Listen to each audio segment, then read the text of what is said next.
There is a specific kind of man who can walk into a garage, look at an engine that has not run in 20 years, and feel something settle inside him. Not excitement, not nostalgia, something quieter. He runs his hand along the block, reads the rust like a map, and goes still in a way that other people rarely go still. Something shifts in his face. Not frustration at the decay, something that looks almost like recognition. That moment is worth examining, because the old car was never really the point. When a man teaches himself to restore something as unforgiving as an old car, something changes in the architecture of how he thinks. It does not happen in a YouTube comment section. It does not happen by reading a forum. It happens in a cold garage, under a car that does not want to cooperate, with knuckles that are bleeding and a bolt that has been seized for 40 years. That environment does not just build skill, it rewires something in how a man relates to problems that have no easy answer. Most men, when something old breaks, let it go. They replace it. They move on. There is nothing wrong with that, but the man who chooses to restore something broken made a different decision somewhere. Consciously or not, he decided that the difficulty was not a reason to walk away. That decision, which looks like stubbornness or impracticality from the outside, is actually a philosophy. He is not trying to save money. He is making a statement about what things are worth and what effort means. Restoring an old car demands what cognitive scientists call systems thinking, the ability to hold an invisible network of interdependent parts in mind simultaneously.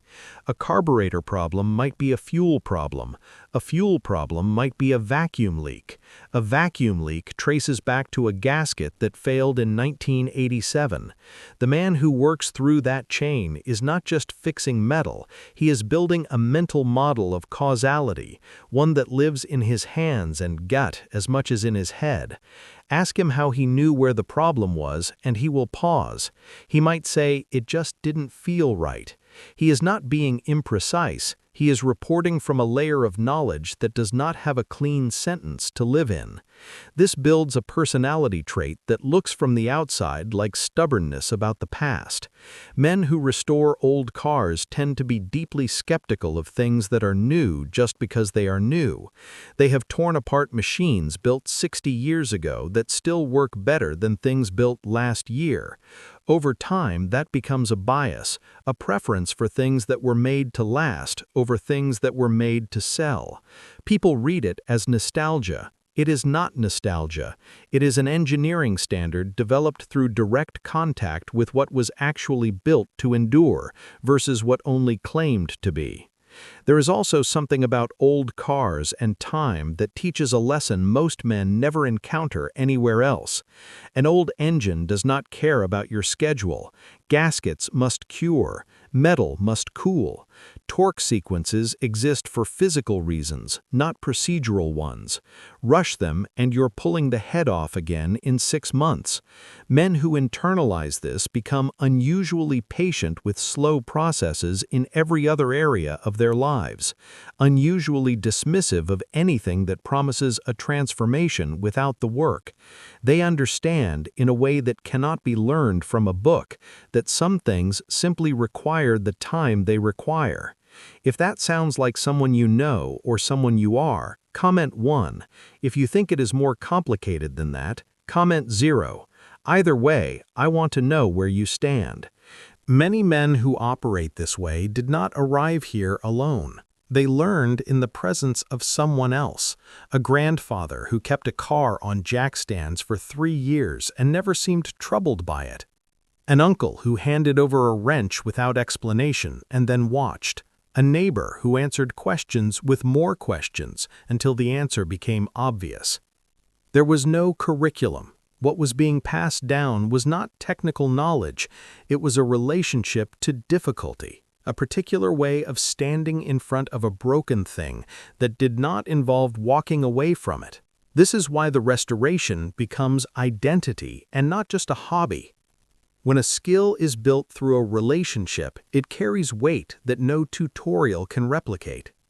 The first engine a man rebuilt with someone standing beside him is not remembered because of the engine. It is remembered because of who was there, what they did not say, what their silence communicated, and what the moment proved about what he was capable of. That memory does not fade. It becomes a reference point he returns to every time something in his life is hard and he needs to remember what he is made of. This is where people misread these men. They see the hours spent under a car on a Saturday and assume it is avoidance. They see the money that goes into something that will never be a sound financial investment and assume it is irrationality. But underneath, something else is entirely operating. These men learned early that broken things respond to patient attention, that the world gives back in proportion to what you are willing to put in, and that there is a specific kind of satisfaction available only to the man who did not quit when the problem got worse before it got better. Psychologists call it an internal locus of control. The belief that outcomes are shaped by effort and understanding, not by luck or circumstance. Men who restore old cars develop this belief not through affirmation, but through evidence. They have proof, physical and repeatable, that a broken thing can be made whole by their own hands. That belief transfers. It changes how they approach a failing business, a difficult relationship, a health problem they did not see coming. It is not that they think they can fix everything. It is that they do not immediately assume the situation is beyond them. There is one more thing worth naming. The garage is one of the last places in a man's life where the feedback is completely, verifiably honest. The engine either starts or it does not. The idle is either smooth or it is not. There is no performance review rubric, no subjectivity, no politics, just a result that tells the truth. For men who spend the rest of their week inside systems of ambiguous evaluation and uncertain outcome, that clarity is not just satisfying, it is stabilizing in a way that is hard to explain to someone who has never experienced it. This is why the man who had a brutal week does not always talk about it. He goes out to the garage. He finds a bounded problem with a knowable solution. He works until something that was not functioning starts to function. What looks from the outside like a strange obsession is actually a psychological reset. He is not hiding from the pressure. He is rebuilding the part of himself that can walk back into it. The car is the tool. What he is actually restoring is his own capacity. And right now, that matters more than people realize. Research shows that more than 3 in 4 young men struggling with their mental health do not seek help and do not believe anything will change. They are more isolated than any previous generation and were handed a digital world built for their attention, not their development. The result is a generation that has access to everything except the one experience that actually builds psychological resilience, the experience of working through a real problem with real resistance and coming out the other side with something to show for it. Want me to go deeper on this in a follow-up? Comment, follow. The question is not whether you know how to restore a carburetor or read a timing mark. The question is whether you have built any context in your life where the feedback is real, where effort has a direct and honest consequence, where you are the one responsible for what happens next.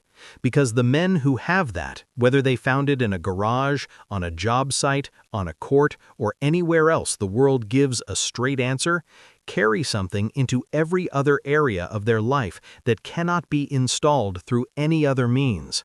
It is a quiet confidence, a refusal to be undone by ambiguity, a deeply held belief earned through grease and failure, and the specific silence that follows when an engine finally turns over, that if they stay with it long enough, it will give way.